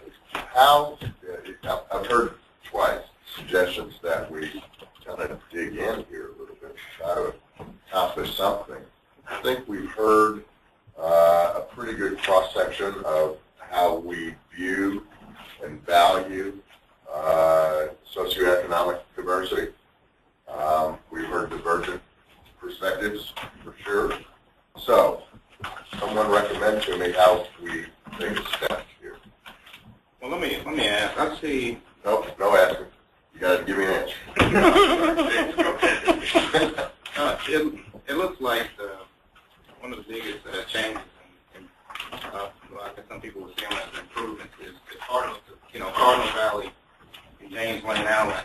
But I'd almost like to know what the parents at that school or the administration in that school feels about splitting those neighborhoods up like that, and how they're changing. Because I mean, maybe that's something that we can look at other areas where it's what I call an extreme. I mean, but I know that's something that we can't probably do today. But I think Scott arrived at a good balancing act on this. Swung those schools both 10% each way. I'm sorry. I didn't hear.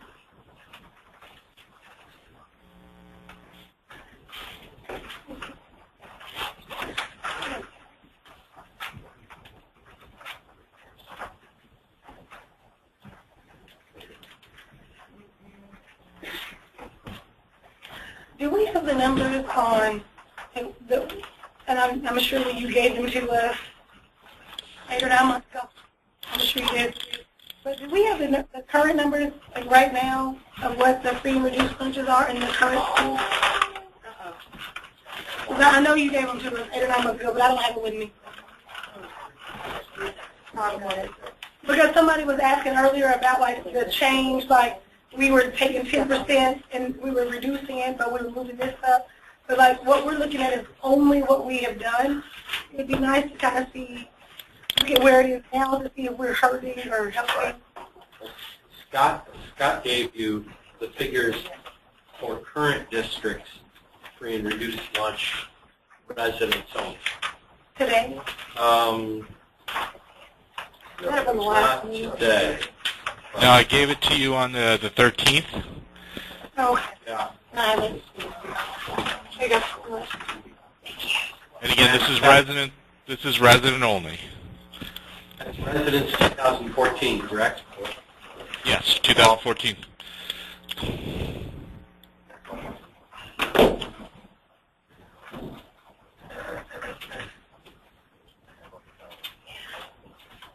I guess I have a question.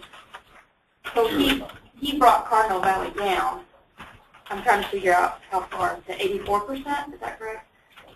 But we also brought James Lane Allen from 78% or 77% to 87%. So then we brought James, just to your point, what you said earlier, David, like, are we doing a disservice to the kids at James Lane Allen? I mean, is that our best option, is to take a school that's around 70 and bring it up to closer to, or it was close to 80, but take it all up to 90? I mean, it's not at 90%, but it's pretty darn close. So is that accomplishing what we want? It's fair to say that reducing that number in a school is of equal value on the opposite side of raising another school. Do we think that that could be true? But I think if we were going from 30 to 40, that's a different story than going from 77 to 87. I agree. So it's not that we're raising another school. I mean, there are schools who should be raised, but it seems like now I'm one of those schools. That's what I'm asking. What other people Is James Lane Allen red or green? I can't tell. Blue.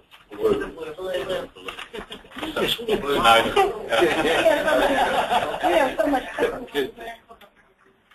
And I guess the reason I ask that is because and this is an intangible that we can't measure, or you know, you can ask somebody else, but that goes back to what I was saying about the culture of a school. If James Lane Allen has a culture to succeed and to do the very best, I think maybe giving them more free and reduced lunch numbers might not hurt them as bad. I wouldn't want to try to balance out two red schools and increase the schools in the red, because I mean, evidently that, like I said, that intangible about the culture of the school might not be there. In that example, James Lane Allen is a red school. It's the 45th worst performing school for math and the 40th for reading. And I guess that's why I asked. But you're still changing the concentration of poverty. Well, and I think we need to be very careful with Cardinal Valley, because there is a specific program at Cardinal Valley for English language learners. And they are really, really putting extreme focus to help those students, those English language learners. And so if we're splitting it, we don't have any way of knowing if we're taking those students away from an incredible program to help them that's not offered at James Lane Allen. I know Cardinal Valley is not considered a magnet, but program that the principal implemented because there's such a large population, Hispanic population. So, you know, we have to be real careful about limiting that. I agree that, at least my opinion is that we're looking at green to red schools, red or higher free reduced lunch, green or lower.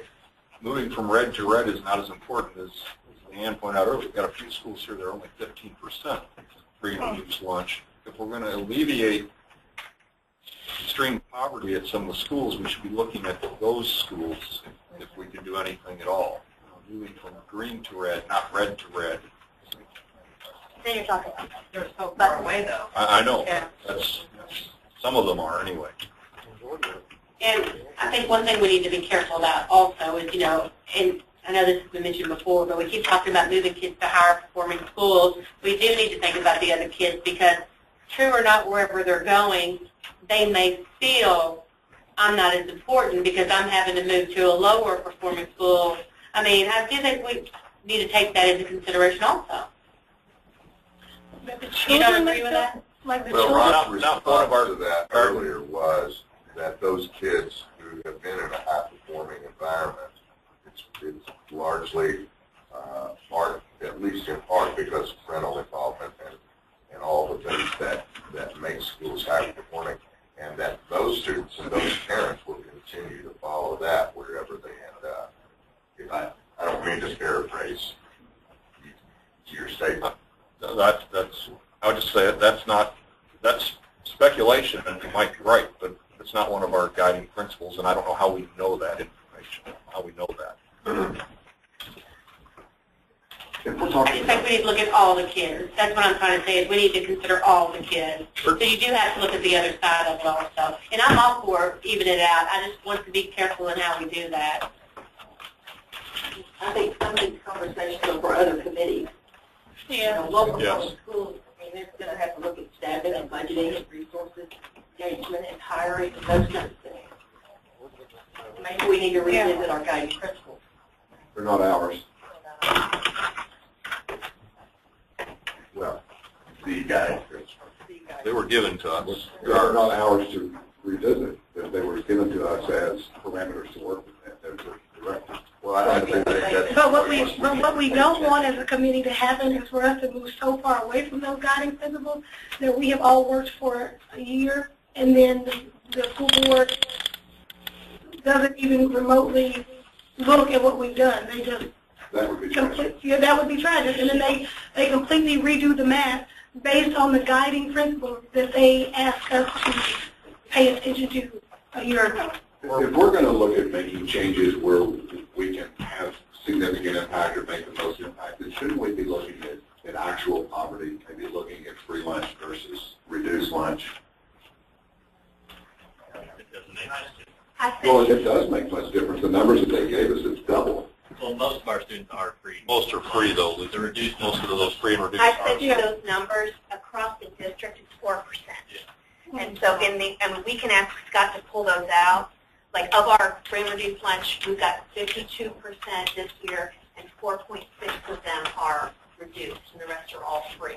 So if you look at and I sent it to you by school for this year, and actually I think the highest was Carter G. Woodson, which doesn't have an area with the highest percentage of reduced versus free. Most of these high poverty schools are like 86% free and 2% reduced. But if you want Scott to pull those numbers separately, we could ask him to do that because he does have that. Well, I take that back. I think in Infinite Kansas, they're just checked as free or reduced. I don't think they're checked as free / reduced. I can see real quick here what we have. But I sent it to you in an email if anybody has their phone or something wants to pull them up. Yeah, we just got it.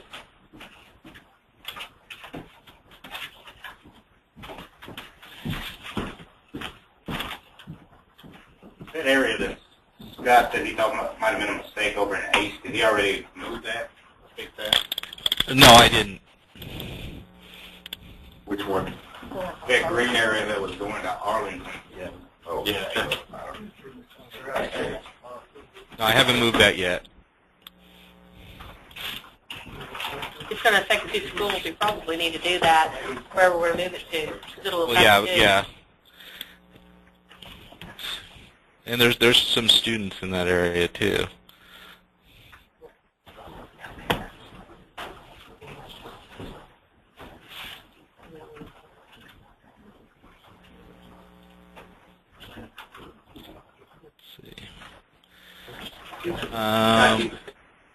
Do you think your statistics reflect that area being in Arlington? Yeah, they definitely would if that's what I did. Yeah, I do have the actual free reduced information.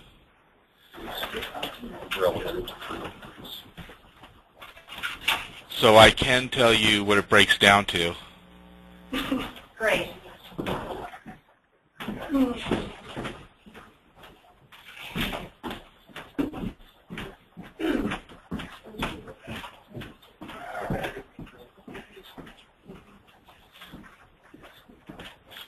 So out of over 10,000 free reduced, 821 are reduced, the rest are free. So it's less than 10%. Yeah, it's less than 10%. 9,000 pay, 10,000 free, and 800 for elementary. But it does make it so that I think, looking at the data, only 3 schools were at above 90% free. Or maybe it was 2. So I don't know how big of a difference that makes for people when you factor in the free. Well, we're looking at 80% of all of those in the universe we're talking about are reduced. Yeah, 8%.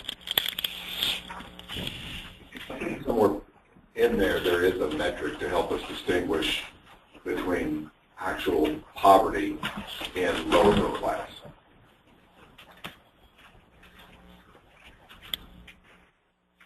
But it sounds like maybe the numbers aren't there to justify the time and the figures to analyze. I don't think it is that. I think it is on. I just glanced at that chart. It appears they're pretty well distributed throughout the county as well. I saw STEAM had 12.7% program, and not a, most of the rest were all under 10, and they're just. I think that's an exercise that we don't need. Well, here's the distribution just visually of the reduced students of those 800, and they look to be spread fairly consistently around the district, visually wise. Yeah, I don't think that's going to lead us in a direction. I'm off it. If the numbers were 40, 60, or something along those lines, it really, I look forward to 23,000. That's a big difference. Exactly. All right. Anybody got any thoughts on how to proceed? I do have a clarification to ask about as far as our starting point. We spent an awful lot of time on Thursday on Stonewall, and those students and the Rabbit Run and students that actually live in Stonewall that we moved to Clays Mill. We talked about taking study area 417 and flood and all that, but none of that's done. So I thought that we had left it that we were doing that. That we were going to put the Stonewall kids back in Stonewall and possibly split study area 417. That is right. But as we said at the beginning of this meeting, we thought we would go through these other exercises before we started tweaking back any of the other study areas. Yeah, I don't disagree with that, but I was thinking that wasn't a tweak, that we all kind of came to a consensus that the kids that live in Stonewall should be moved back into Stonewall, but maybe I'm remembering it different. Yeah, from what my memory is that we decided not to do that at this point. But that we are going to go back to it. Okay. Yeah. I mean, it is clear that we need to at least talk about it again, given that the conversation we had the other night, there didn't seem to be a consensus that that was the better end. But we wanted to look at these other things with the overlay of the different projections to see Okay, and I'm looking at this more, and this appears not to have been a mistake. Areas to know that we recognize that's something we need to revisit. There. Looking at this again, the Arlington area down here appears not to be a mistake. With it moved, this area moved, it's at 73% free reduced. If I take these 3 study areas out and put them back to Arlington, to ACE, Arlington goes back up to 90%. So it was not a mistake. It was just something I did, because what it also does at this point, when I go back down to the actual number, it does put them both at a little bit over 100%. So it puts the ACE at 100% and then Arlington at 107. So that was done on purpose. And that would also increase transportation. Right, that's way too far. Yeah, but just, Can you put it in the And break up the neighborhood, right? That breaks up the neighborhood as well. It needs to go back there. Can you put it in the new elementary school? I'm sure it could. Yeah, it can go anywhere. But again, if I put it in the new elementary school, it's going to make, in this case, it's going to make Arlington back up to 90%. Well, that's just too far. It's not going to, that neighborhood, that's not going to change Arlington, what happens on the inside of the school. I mean, that's nothing significant. So do we have direction for me for next time? And see if that makes a little bit of sense. The issue isn't that, though. The issue is you moved it because you need to get those. I understand. I got it. But That's 90% is 1 or less percent away from our benchmark that we were trying to reach, right? just to point out this, if we, the new school east of I-75 that we just suggested move to is got it at 100% capacity right now. It already is. Yeah, we're putting This more. scenario. And put it in 8 because that's where they are now, and it's at 100%. We got kids crossing the interstate, which is, there's only going to be 2 ways to get across the interstate out there and get to the school. One's Winchester Road and one's the end of Todd Ways. This is all Okay, now is this... That's okay. I mean, you're putting kids across the street from each other. And that's the problem. That's where when I did this exercise, one of the reasons to show the problem that we're having, we are going to have to, if we want to really balance that, take some neighborhoods that maybe don't make sense and move them from one school to the other. This was a neighborhood that I picked. We can maybe make some better choices of neighborhoods, but things like that may happen if we get down to just below 90%. 90% is, to be fair, though, is an arbitrary number we just pulled out of the air. It was. We wouldn't even have this discussion. Can anybody tell us the distance? I mean, that's a pretty good distance. There's got to be something closer that can be moved, I would think. I mean, that's a pretty good distance from out here all the way over to Arlington. That's the value of the crosshatch. Yeah. That is, if you did want to improve Arlington and you want to find an area that's closer, then just look at that map and you could identify one. Okay, that's what I would recommend doing. Yeah, I would just suggest that we ask this of Scott for the next meeting. We're running down here. This crosshatch map is valuable, but this 50% is, I don't think, the number we want to see. I think I would like to see a higher threshold, 75 or 80%. Well, here I've actually done a 70. We did a 75%, but we never did get to 65%. We didn't. I know. Here's a 75%, and I'll put the other maps up. The red ones are the ones that are 75%. So it's added it's added from there. These are 50%. That goes up to 75%. And then if I have C, which one is C? Where do I have C?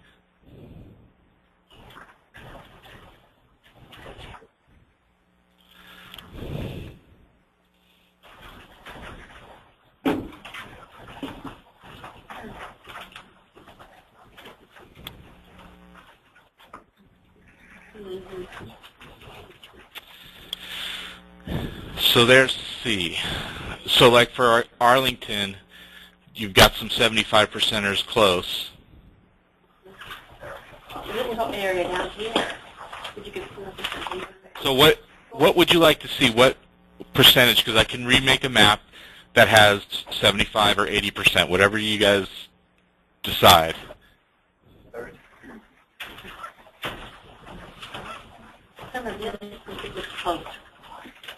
But you just, having something higher than 50 gives us more options of closer schools for moving folks instead of... Let's make that numbers. Let's see what 70% looks like there. What impact we'll have. Let's take a look at that scenario. Yeah, because we could put it, but again, if it might not do anything at the 70 or 75% level. It might not change that much, but it's definitely something we can look at. Yeah, that'll give us a directional idea of what we're looking at, I think. I want to do two more things. First is, real quickly, I want to have a quick discussion on projections, the new numbers that we're getting. Then, but the second thing is, I also want to see another scenario. And Leanne, kind of run through what your suggested scenario, what the metrics of that would be. As far as looking at the 1 mile around the school, no? No, the poverty metric with the one. It was with the 1 mile. With the 1 mile, right. Looking at a radius around school, 1 mile within walking distance. And then looking at other study areas that we might be able to drag in. If there are 2 study areas side by side or a couple, and one would increase the economic diversity, choose that area before pulling in the ones that maybe weren't. Does that make sense? I'm not sure, does it, Scott? Not really, no. Just if I have a choice between 2 study areas, use the one that would change the economic diversity. Is that it? Yes, basically. Okay. Using that 1 mile radius as a Right. As I understand it, the 1 mile radius is the first criteria. You want to make sure that everybody is going to the closest school if they live within 1 mile. Correct. Then after that, if you're looking at study areas and you're considering assigning them to 2 different schools, assign them to the school where it helps diversity. Correct. Okay. And now from there, though, what do we define as helping diversity? Is it getting it below 90%? Is it just changing it to a lower number? What's my guidelines at that point? Get it closer to the median. So just as long as it goes lower, then we're okay. Then that's a good move. Well, the schools that are at 90% would ideally move closer to 54%, and the schools that are 2% would hopefully move closer to 54. Correct. Okay, and that's Bob. Is that what the committee is saying? Well, I'm just trying to help. It is. Leanne. It is Okay. because it's important that we take a look at this. I think it's really important. Should we give them some guidance? We already know from a previous exercise that a mile within Wellington puts it 168% capacity. So do we get it? Well, closest school did, and not just the 1 mile. Closest school. I'm guessing that it probably still would put it above capacity. So can we get We'll need to get capacity numbers too. I mean, that's the whole point. We want to see what these impacts are. Right, so before he goes off, can we give him, if you got a situation where within a mile puts it above capacity, then how does he prioritize which study areas to take out and move to another school? Should we give him any guidance on that? I want to see what that looks like so we can put it in bed once and for all that you can't, it's the 1 mile deal. If it's at 168%, it's at 168%. Let's see it at 168%. We've seen it. But that was the closest school scenario. Yes. Yes. Yeah, that didn't necessarily make 100. That doesn't necessarily make it 168%. What I can do. to have some schools that are close enough together. I think we need to see what. I'm with that. I think the idea was that the 1 mile is a whole harmless. Anybody within a mile, anybody in a mile goes to that school, then you can pick and choose from the many areas that are not within a mile of the school to try to help the balance issue. How about this? I start with scenario C because we all agreed on scenario C. I make sure and I vet that against that 1 mile walk distance, and then I'll show you the results of that. So this is scenario C. This is with 1 mile, and then maybe I'll do 1 mile and then try to balance the socioeconomics after that. But I think we have to have scenario C as a starting place. I think that's it. I think if the committee can just see what that looks like, I think it will put a lot of questions And on the back burner. we will start with that on Thursday night. I think we need to take into consideration what this is about not splitting up Cardinal Valley across the special program. Don't you? Well, again, I'm going to go back to scenario C. Yeah. So the one, the 90% under is valid. Okay. If he doesn't go 1 mile, that'll keep We're going to stay with scenario C with these overlays. Scott, Bob, can you visit a little wisdom about the projection of the site? I'm sorry, I didn't hear the question. Be quick. I know people have to go. You have the projections in front of you from Scott, and he started with the existing students and included the factors, the information that we've given him about housing growth, students per housing unit, about aging students. If a student is in 4th grade this year, then he's probably going to be in 5th grade next year. And we have detailed matrices that show what percent of the 4th graders in any particular area move on to 5th grade. What percent of the 5th graders in any area move on to 6th grade. These are very detailed projections that at one time we talked about at least a little bit. They consider that idea of aging. They consider the new housing construction. And they consider new births to get your kindergarten figures in. And they're all done by attendance area, by study areas. And then they're aggregated just as scenario C shows. Can I ask a clarification question?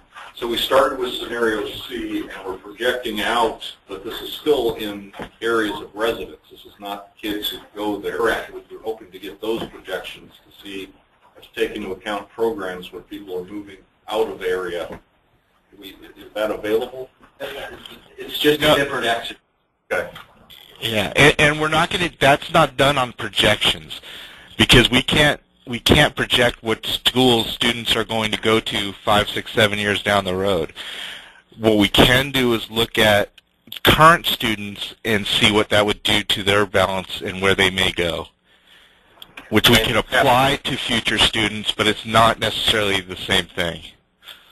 Yeah, that will help us deal with that issue of the fact that the people going to a particular school do not match the people residing in that area.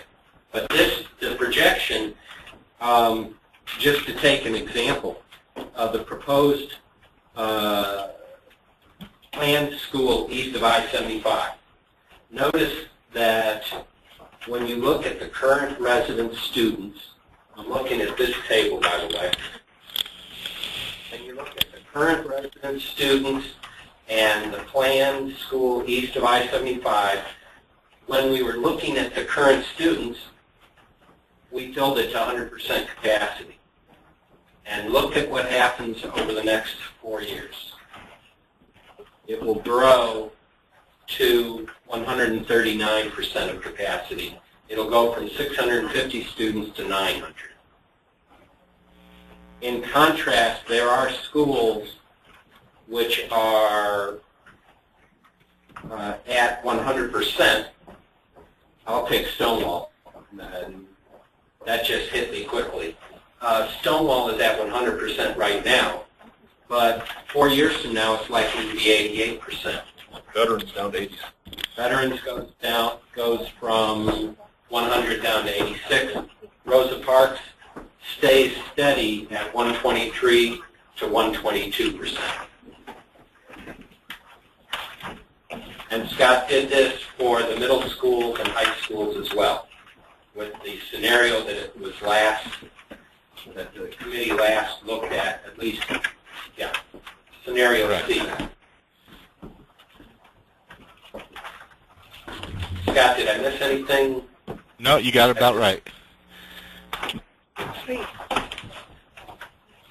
Now, we didn't do a scenario C for middle school. This is just assuming the feeder pattern is intact, and the study areas that are going through these elementaries will then trickle up to those middle schools. Did you hear that, Scott? I think we did do a scenario C for middle schools.